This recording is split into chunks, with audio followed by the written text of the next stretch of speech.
સૌથી પહેલા પાટણ જિલ્લાની વાત પેટ્રોલ અને ડીઝલ માટે પંપ પર લાંબી લાઈનો લાગી। ગ્રામ્ય વિસ્તારમાં પેટ્રોલ પંપ પર લોકોની લાંબી કતાર। રાધનપુર વારાહી સાંતલપુર સમીમાં પેટ્રોલ પંપની લાઈનો।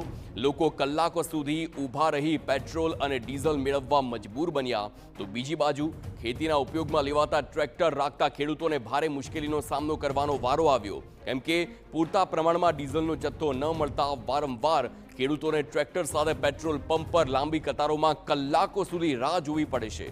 જ્યારે અન્ય વાહન ધારકો માટે પણ મોટા કેરબા લઈને પેટ્રોલ ડીઝલની લાંબી લાઈનો હોય અને તેમાં બેસી રહ્યા હોવાનું પણ સામે આવ્યું છે।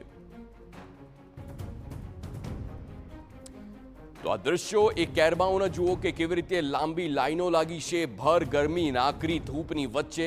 આ પ્રકારે ખેડૂતો લાંબી કતારોમાં ઊભા રહેવા મજબૂર બન્યા, કારણ કે ડીઝલ માટે વલખા મારતા લોકો હાલ જોવા મળી રહ્યા છે।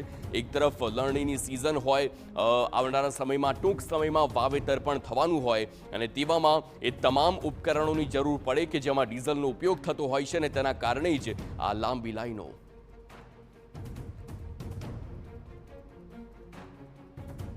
પાટણ જિલ્લાની અંદર પેટ્રોલની ડીઝલની એટલી અછત છે।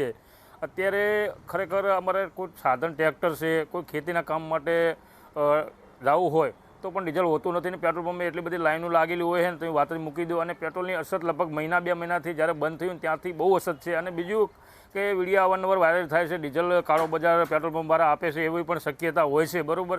તો ખરેખર સરકારને આની નોંધ લેવી પડે અને ખેડૂતોને પણ ડીઝલ મળવું પડે।